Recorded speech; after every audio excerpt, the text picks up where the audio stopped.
ত্রয়োদশ জাতীয় সংসদ নির্বাচন অনুষ্ঠিত হতে যাচ্ছে ২০২৬ সনের ফেব্রুয়ারি মাসের ১২ তারিখে।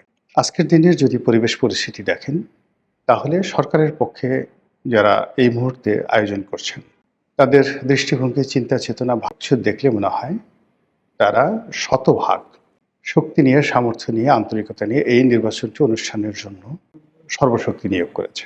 এবং এই নির্বাচনের পথে যত বাধা আসবে সব বাধা তারা অতিক্রম করবে। আর এই নির্বাচনের মাধ্যমে শান্তিপূর্ণভাবে ক্ষমতা হস্তান্তর করে তারা বিদায় নেবে।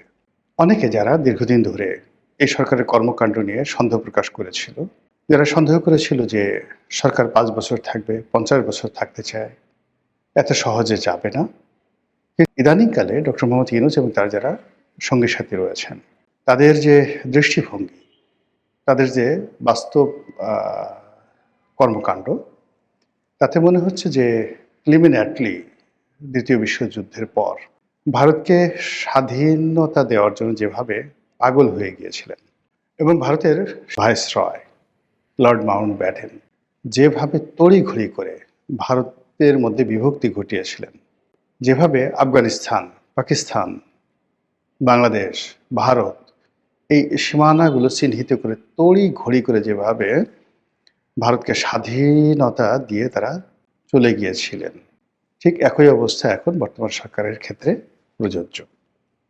এখন তাদের অবস্থা হয়ে গেছে যে ছেড়ে দে মা কেঁদে বাঁচি। সমস্যা কোথায়? এক্ষেত্রে তো করে আমাদের সকলের খুশি হওয়া উচিত ছিল। আমরা যারা সাধারণ জনগণ, আমরা তো যে কোনো মূল্যে একটা গণতন্ত্র চাই, সুন্দর একটা নির্বাচন চাই। বাংলাদেশে নির্বাচনের মাধ্যমে একটি ভালো সরকার আসুক, তারা দেশ পরিচালনা করুক। তাদের ব্যর্থতাগুলো জনগণের ব্যর্থতা, তাদের সফলতাগুলো জনগণের সফলতা। এটাই গণতন্ত্রের ভাষা। কিন্তু বাস্তবে কিন্তু সেটা হচ্ছে না।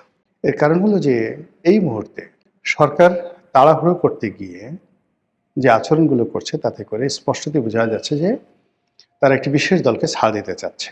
এবং এর ফলে কি হলো, তাদের দীর্ঘদিনের মিত্র জামায়াত ইসলামী এবং অন্যান্য যে সকল সংগঠন ছিল, এনসিপি সহ, তাদের জন্য এটা ইজ্জত কা সওয়াল হয়ে পড়েছে।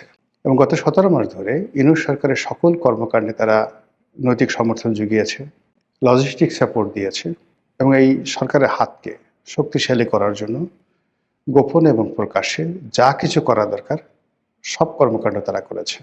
সেটা মব বলেন, বিএনপিকে কোণঠাসা করে বলেন, আওয়ামী লীগকে দেশ ছাড়া করতে বলেন, সব কিছুর মূলেই জামাত, এনসিপি এবং সরকারের মধ্যে যেটা মতানৈক্য ছিল, সেই মতানৈক্যের প্রেক্ষিতে ডক্টর মোহাম্মদ ইউনূসের কাছে জামাত, এনসিপির একটা কনসিডারেশন আছে, একটি আকাঙ্ক্ষা আছে, একটি দাবি আছে, একটি হক আছে। সেই হক যে জামাত এবং এনসিপিকে রাজনৈতিকভাবে প্রতিষ্ঠিত করতে হবে এবং তাদের যে কর্মকাণ্ড গত ১৭ মাসে, এই কর্মকাণ্ডের একটা ইন্ডিমিউনিটি দিতে হবে এবং আগামীতে যারাই রাষ্ট্র ক্ষমতায় আসুক, সেই সরকারে জামাত এবং এনসিপির একটা অংশগ্রহণ থাকতে হবে শতভাগ, অথবা জামাত এনসিপি সরকার গঠন করবে। এরকম একটা বিশ্বাস নিয়ে, এরকম একটা আস্থা নিয়ে, এরকম একটা কোঅপারেশন নিয়ে গত ১৭ মাসে অনেক যে রাজনীতির উত্থান পতনে, রাজনীতির মেরুকরণে যমুনার যে জোয়ার ভাটা, কখনো ডানে গেছে, কখনো বামে গেছে। এখন সেই যমুনার যে স্রোত, সব কিছু বাদ দিয়ে, নদী, নালা, খাল, বিল সব কিছু বাদ দিয়ে একটি বিশেষ জায়গাতে ধাবিত হচ্ছে বলে জামাতের লোকজন, এনসিপির লোকজন তারা গোস্বা করেছে। এবং সঙ্গতির কারণেই সরকার যে তাড়াহুড়ো করছে, সেই তাড়াহুড়ো করে বিএনপির কাছে যত দ্রুত ক্ষমতা হস্তান্তর করা যায়, তারেক রহমান সাহেবকে যত দ্রুত প্রধানমন্ত্রী বানানো যায়, তার জন্য সরকারের সর্বোচ্চ চেষ্টা। ভালো কথা, এটা হতে পারে এবং এটা হয় স্বাভাবিক। এই কারণে যে বিএনপি এই মুহূর্তে বাংলাদেশের বড় দল, আর বড় দলের প্রধান তিনি তো প্রধানমন্ত্রী হবেন, তাহলে কে প্রধানমন্ত্রী হবে তিনি ছাড়া? শেখ হাসিনা, নাকি জামাতের আমির, নাকি এনসিপির জনাব নাহিদ, কিংবা ধরুন স্বয়ং ডক্টর মোহাম্মদ ইউনূস? এটা হয় না। তো এই যে বাস্তবতা, সেই বাস্তবতা কিন্তু গত ১৭ মাসে আমরা সেটা দেখিনি। আমরা যেটা দেখেছি যে আওয়ামী লীগ তাদের 35% ভোটার, সহযোগিতার ভোটার আছে আরও 15%, সব মিলিয়ে 50% ভোটার মাঠের বাইরে। বিএনপির 35% ভোটার আছে, 50 আর 35 85। 85% ভোটারের উপরে বাকি 15% ভোটার, যার মধ্যে রেজিমেন্ট ভোটার সংখ্যা 4 থেকে 5%। জামাতের ভোট বাংলাদেশে 4 থেকে 5%। তো এই 4 থেকে 5% রেজিমেন্টাল ভোট মানে সংগঠিত ভোট, এর বাইরে এলোমেলো, সেটা চরমোনাই হতে পারে, অন্যান্য ইসলামিক দলগুলোর ভোট হতে পারে, সব মিলিয়ে নট মোর দ্যান 15%। তো এইটা একটা মানে বৈষম্য, সংখ্যা লঘিষ্ঠ সরকার। তো সেই সংখ্যা লঘিষ্ঠ সরকার গত 17 মাস ধরে 85% ভোটের যারা স্টেক হোল্ডার তাদেরকে মানে এক গ্রুপকে দেশের বাইরে রাখার চেষ্টা করেছে, আরেক গ্রুপকে ক্ষমতার বাইরে রাখার চেষ্টা করেছে। এখন সেটা বুমেরাং হয়ে গেছে এই সময়টিতে এসে। সেটা হলো আওয়ামী লীগ আর এখন আগের মতো নিজেদেরকে দুর্বল ভাবছে না। আর বিএনপি এই নতুন বন্দোবস্তে তারা হঠাৎ করে মানে 180 ডিগ্রি অ্যাঙ্গেলে উল্টে গিয়ে দেশের সকল দণ্ড মণ্ড ক্ষমতার মালিক হয়ে বসে পড়েছে। তো এরকম যখন ঘটনা ঘটে আপনার আমার দৈনন্দিন জীবনে, তখন আমরা কি করি? যেমন ধরুন, একটা খুব প্রাকৃতিক ডাক এসেছে, পেটটা একটু কিরমির কিরমির করছে, গুড়গুড় করে শব্দ হচ্ছে, আপনি বুঝতে পারছেন যে কিছু একটা হবে। এবং আপনার শরীর যখন কষা থাকে, দীর্ঘদিন কষা শরীর, কোষ্ঠকাঠিন্য, তো এরকম গুড়গুড় যখন শুরু হয়, তখন সেখানে আসলে যাকে বলা হয় আমরা সেমি ডায়রিয়া একটা অবস্থা হয়। আপনি বুঝছেন যে আপনার হাতের সময় বেশি নাই, আপনি দৌড় দিলেন বা জোরে জোরে হাঁটার চেষ্টা করলেন, আশেপাশে টয়লেট খুঁজছেন অথবা টয়লেটে যাওয়ার চেষ্টা করছেন। এর ফাঁকে কি কি দুর্ঘটনা ঘটতে পারে? ছোট্ট একটা শব্দ হলো, বায়ু ত্যাগ করতে গেলেন, কাপড় নষ্ট হয়ে যাবে। কিংবা দেখা গেল যে আর একটু অসতর্ক হলেন, পাটা একটু চেগায় দিলেন, কাজ হয়ে যাবে, জ্যাঙ্গে ঠ্যাঙ্গে সব ভরে যাবে। এই গেল মানে দুর্গন্ধের দিক। খুব সুস্বাদু গরুর মাংস, পোলাও, রোস্ট অথবা চিকেন ফ্রাই একেবারে গরম গরমই খেতে হবে, এইমাত্র কড়াই থেকে ভেজে দিয়েছে, এখনই আপনার খেতে হবে। যারা এগুলো খেতে পারবে না তারা ধরেন বড়া, পেঁয়াজু, বেগুনি, গরম গরম কোনো একটা কিছু, কিংবা ধরেন চা, খুব একদম ঠান্ডা হয়ে গেছে, হিমশীত হল, আপনি একটু চা খাবেন। তো তখন যদি আপনি তাড়াহুড়ো করতে যান, কি হবে? আপনার মুখ পুড়ে যাবে, তাড়াহুড়ো করতে গেলেই মুখ পুড়ে যাবে। তো এক্ষেত্রে নির্বাচন নিয়ে যদি তাড়াহুড়ো যেভাবে করা হচ্ছে এবং যে কাজটি অনিবার্যভাবে হবে, সহজ সরলভাবে হবে, সেখানে অতিরিক্ত আগ্রহ দেখাতে গিয়ে, অতিরিক্ত ফর্মালিটিস দেখাতে গিয়ে, ওই যে আমাদের যে প্রাকৃতিক দুটো ঘটনা, বর্জ্য ত্যাগ অথবা খাদ্য গ্রহণ, সেখানে তাড়াহুড়ো করতে গেলে আমাদের যা হয়, এক্ষেত্রে সেটা হওয়ার সম্ভাবনা দেখা দিয়েছে। ২ নম্বর হলো যে আমাদের অতীতে বিএনপির জন্য আসলে একটা জিনিস দেখুন, জমে জম টানে।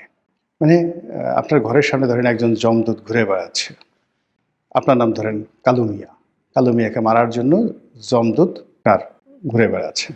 পাশের বাড়ির টিডিক্কা, তাকেও মারার জন্য আরেক জমদূত ঘুরে বেড়াচ্ছে। এখন ২ জমদূতের মধ্যে হঠাৎ দেখা সাক্ষাৎ হয়ে গেল। তো তারা মিলিয়ে দেখলো যে কালু মিয়া এবং টিডিক্কা এই দুজনকে মারার জন্য তাদের ভিন্ন ভিন্ন সময়।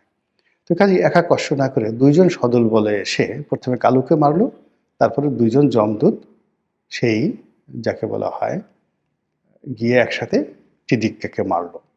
এটা বলা হয় এই কারণে যে এই যে প্রাকৃতিক কিছু বিষয় থাকে, একটি সমস্যা আর একটা সমস্যাকে আরো বড় করে তোলে, জমজমকে টানে।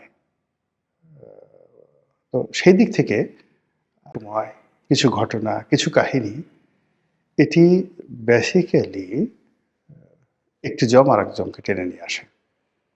আওয়ামী লীগের জন্য যেমন ভারতের বন্ধুত্ব, এটি জমের মতো। আবার বিএনপির জন্য জামাতের বন্ধুত্ব, পাকিস্তানের বন্ধুত্ব, এটাও জমের মতো। তো সেই দিক থেকে যদি সময় বিবেচনা করেন, বিএনপির জন্য ফেব্রুয়ারি মাসটি ভালো না। আপনি দেখুন বিএনপি প্রতিষ্ঠিত হওয়ার পর থেকে আজ পর্যন্ত আপনি সেই ১৯৭৬ সনের ফেব্রুয়ারি মাস থেকে প্রতি বছর হিসাব করে দেখেন বিএনপির জীবনের যত দুর্ভোগ এবং দুর্দশা এই ফেব্রুয়ারি মাসে হয়েছে। সেই তুলনায় ফেব্রুয়ারি মাসে তাদের সৌভাগ্যের যে পরিণতি খুব মানে সৌভাগ্যের যে লক্ষণ খুব অল্প। আবার অন্যদিকে যদি আপনি জামাতের জন্য যদি সময়টা ধরেন, তাহলে জামাতের জন্য নভেম্বর ডিসেম্বর মাস হলো ভীষণ রকম খারাপ সময়। আওয়ামী লীগের জন্য আগস্ট মাসটি খুব খারাপ সময়, ভীষণ রকম খারাপ সময়। তাদের যত দুর্ভোগ দুর্দশা এই আগস্ট মাসেই হয়েছে, সেই ১৯৪৭ সালে ছাত্রলীগের মাধ্যমে। এনিওয়ে, বিএনপির যে একটা নির্বাচন হয়েছিল ১৯৯৬ সালে, সেই নির্বাচনটি ছিল ১৫ই ফেব্রুয়ারির একতরফা নির্বাচন। আপনাদের কি মনে আছে সেই নির্বাচনটা কেন হয়েছিল? ওই সময়টিতে একটি পার্লামেন্ট ছিল এবং সেই পার্লামেন্টের বাইরে রাজপথে রাজনৈতিক দলগুলো তারা তত্ত্বাবধায়ক সরকার ব্যবস্থা প্রবর্তনের জন্য আন্দোলন করছিল। কারণটা কি? মাগুরাতে একটা বিতর্কিত নির্বাচন হয়েছিল। সেই নির্বাচনে ভোট র্যাগিং থেকে শুরু করে ক্ষমতা প্রয়োগ করে তারপর সেখানে একজন প্রার্থীকে জিতিয়ে আনা হয়েছিল।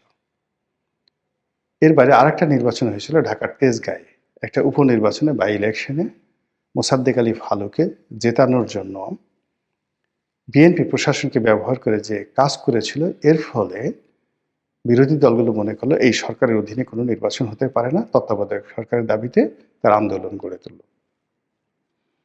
এবং এই আন্দোলন এসে এমন একটা পর্যায়ে পৌঁছে গেল যে আওয়ামী লীগ, জামাত থেকে শুরু করে সংসদের সকল বিরোধী দলগুলো এক হয়ে গেল এবং তারা একসঙ্গে পদত্যাগ করল।